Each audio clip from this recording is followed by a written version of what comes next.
我身後呢一條就當年4渡赤水河嘅赤水河。今日我嚟到呢度就4渡赤水嘅戰場。4渡赤水一直被公認係世界軍事史上一個奇蹟，亦係我哋毛爺爺佢自己最得意之筆。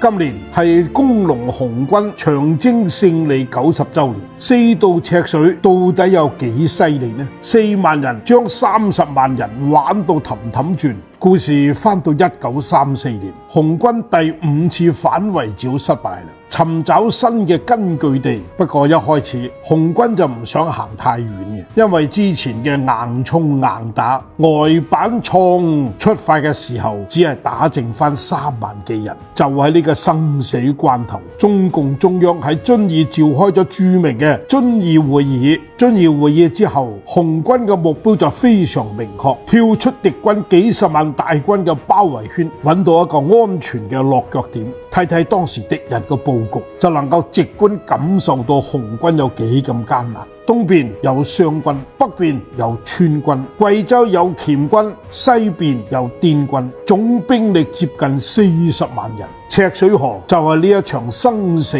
周旋嘅核心戰場。於是紅軍決定向西一渡赤水，避開敵軍嘅主力。渡過赤水河之後，紅軍暫時擺脫咗遵義方向嘅追兵。休整完畢之後，佢哋盤算咗一下，繼續留喺川南只會被越嚟越多嘅敵軍包圍。一個大膽嘅計劃誕生啦！紅軍直接調轉頭殺咗個回馬槍，呢個就係2渡赤水。呢個時候敵軍成個俾佢搞到懵晒，趁住呢個時機，紅軍喺茅台鎮附近渡口從容咁第3次渡過咗赤水河。紅軍長征經過茅台鎮嗰陣，受到當地群眾嘅熱烈歡迎，佢哋舉住紅旗，放住鞭炮歡迎。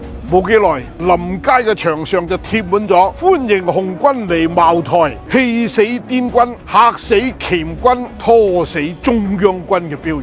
我而家行緊呢條鐵索橋，就係紅軍3渡赤水嘅地方。但係其實紅軍嘅真正主力並冇深入到川南，而係靜雞雞就隱藏喺赤水河西岸嘅深山密林當中，就地休整潛伏，將敵軍嘅主力引向西北之後，紅軍再次掉頭到赤水河，向貴陽大步前進。1935年嘅4月，紅軍徹底擺脫咗40萬國民黨嘅圍追堵截，繼續北上，渡過金沙江、大渡河，長征一步步走向最終勝利。4渡赤水紀念塔塔高25米，象徵25000里長征。